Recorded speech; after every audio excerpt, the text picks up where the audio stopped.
We've just always hustled. We never thought, let's go get an allowance from mom or let's go ask mom to go buy this because I didn't want to burden her with that. None of us did. And so it was always, how can we go make money? I can mow lawns, I can babysit, I can shovel snow, I can clean branches after a bad storm, and whatever it was. This is the journey of the Williams family, who began with little. The Williams were one of the nascent groups who built the Colorado legal cannabis industry from scratch. 2016 is a year of tremendous growth and change for the family and the industry. This is part 3 of a 12-part series.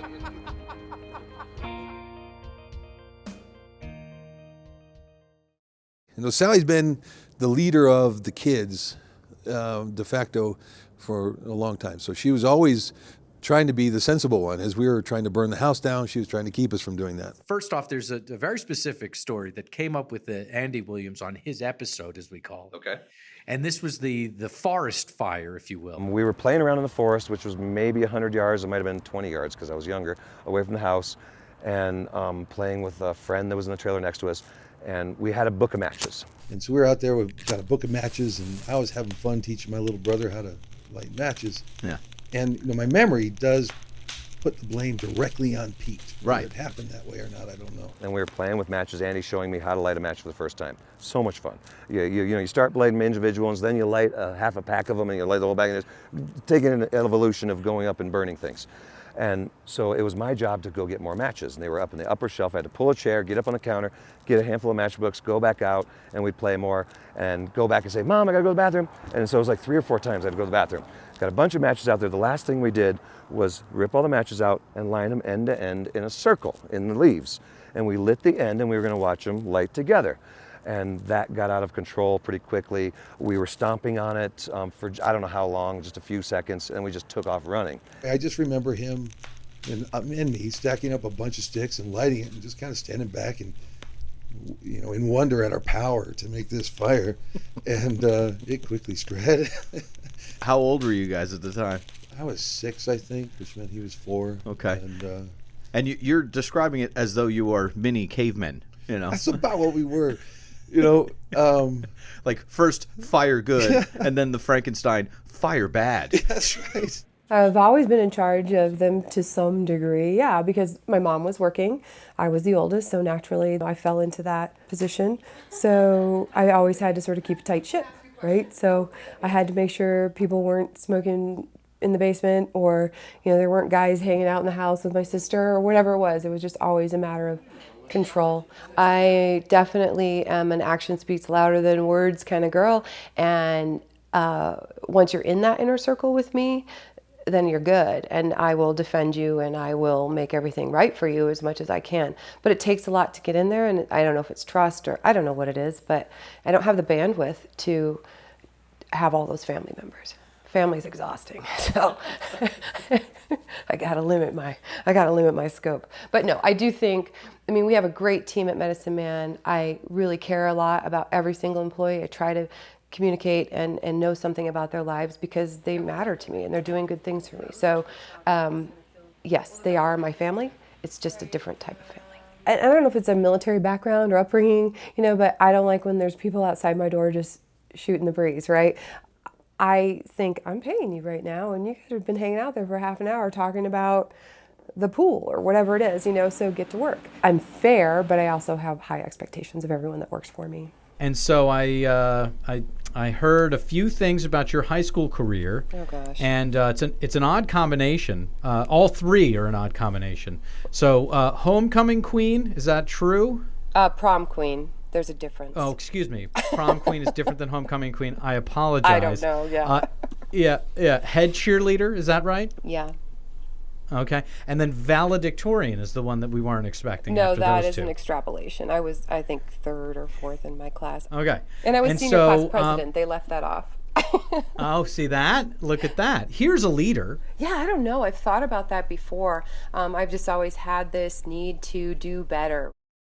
So I really squeaked by in high school. I dropped out for a while. My mom sent me to live with my dad for a year because she just couldn't handle me anymore. And my dad lived on an island, and there was very little I could do to get in trouble there. I don't know why I didn't want to succeed in school. I was just really bored. I didn't find a lot of value in what I was learning. I knew I wanted to graduate. I didn't not want to graduate.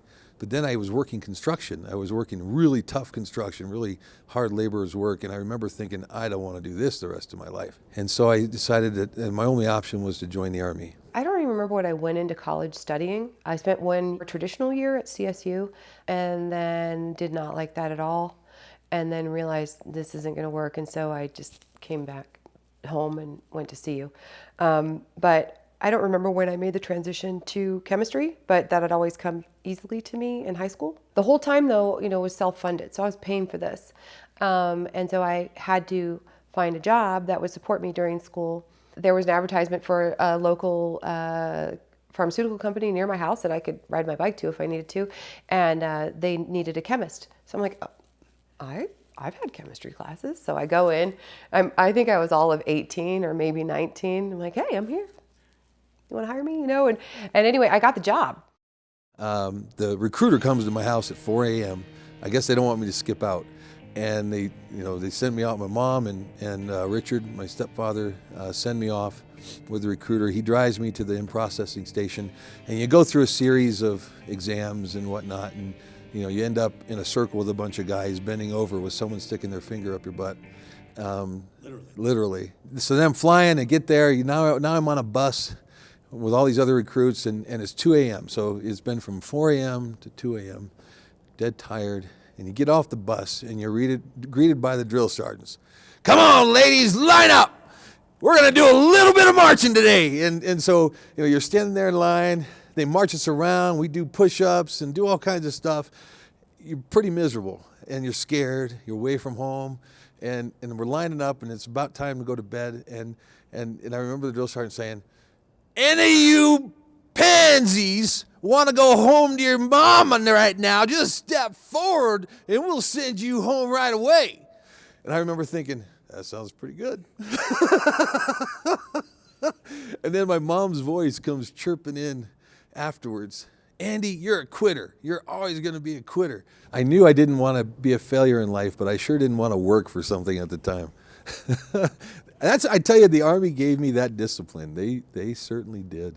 And then a friend of mine was in the pharmaceutical industry, and she was telling me about being a rep, and I thought that sounded pretty cool. Again, not realizing what a cherry job that was and how difficult it was to get it. I was like, yeah, I'll have that job. So she hooked me up with an interview, and I got the job. And then after I realized that there are people who were killing it trying to get that job, and it was just pretty much handed to me. When we started, our vision was Pete's Basement, right? That was our knowledge base.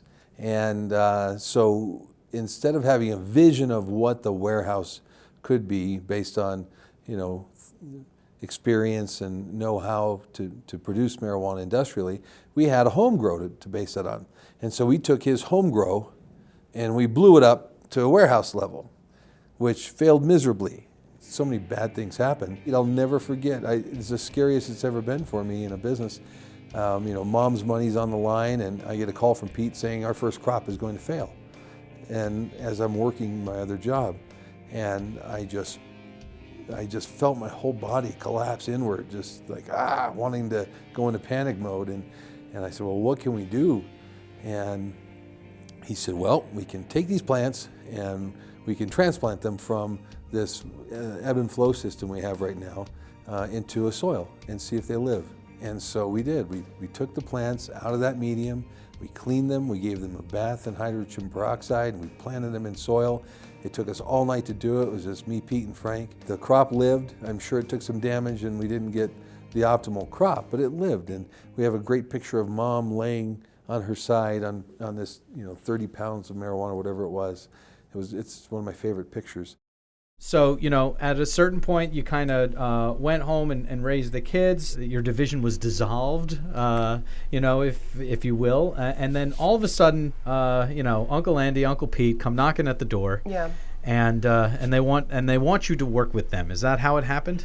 Kind of. I just can't not work, right? So I always have to work. So even when my kids were little, I was running a medical education website, and I would do that before they woke up in the morning when they were napping.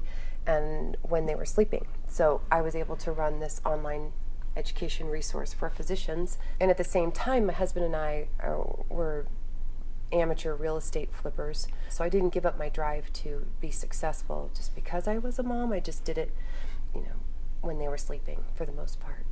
And so we would get a harvest and we would have to sell our wares. And we'd have to go around to all these different dispensaries that were open and say, we have great marijuana, why don't you buy it from us? And they would, invariably say, usually it's a Russian accent I use or something like it, this is not very good. Because that's what it seems like we're dealing with Russians all the time. And it was kind of scary. We're like, this is not very good, I cannot pay you that price. And let me give you some advice. I can't remember what I was carrying the marijuana in at the time, but he said, don't use this to carry the marijuana. Use turkey bag. Turkey bag is good.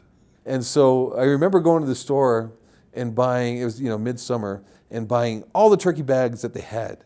And this is when we were down low, didn't want anybody to know what we were doing. And I get up to the front to pay for it, and the guy that's ringing me up says, what are you doing with all these turkey bags? And I didn't know what to say, so I said, making turkeys. With them, the stakes were higher too, right? I love them more than I have any other team I've ever been on. I care about them more. Ultimately, I've never shared as common of a goal, with the exception of parenting with my husband. I've never shared as common and as passionate of a goal with anyone. So you have to stay tight. You have to be respectful. You have to be a team player to do that, as long as they listen to me. Sorry. Well, that's one of the things that we hired Sally for, because we're like, well, she's a pharmaceutical rep. She's got that experience. She's pretty. She's smart. She'll be able to sell this stuff, because nobody was buying it from us at the price we wanted. And they had us by the balls, because they knew we couldn't sell it anywhere legally otherwise. And so he said, well, let's get Sally to do it. And so I remember Sally asking me, well, what do I say? I don't know anything about marijuana. And so we pumped her full of things to say, and she bought pretty glassware and all this stuff, and she literally went around. She was our sales rep and sold marijuana for us in quarter pound, half pound, pound increments to these places. And I can't even remember how we paid her. I don't even know if we did pay her. In our industry, you don't have to have a degree. You don't have to have experience even. But if you're a hustler, you're going to make it with me. That's what I admire most, is hustle. I tell my kids, to be a star in anything that you do, you have to do 10% more than everyone around you. It's not that hard. It is not that hard to be a hustler.